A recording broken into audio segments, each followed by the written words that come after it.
1960-1980 жылдары Қазақстанның қоғамдық саяси өмірінде көптеген қарама-қайшылықтар пайда болды. Бұл кезең тарихта тоқырау дәуірі деп аталды. 1964 жылы билікке Брежнев келіп, партия басшылығы күшейді.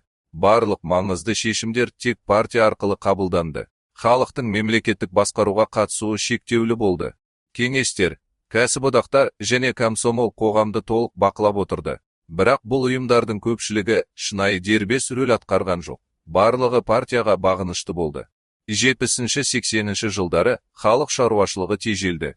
Өндіріс баяулады, сапасыз тауарлар көбейді. Дүкендерде тапшылық күшейді. Халықтың тұрмысы, тұрғын үй жетіспеді. Жатақханалар мен барақ үлгісіндегі үйлерде тұру кең тарады.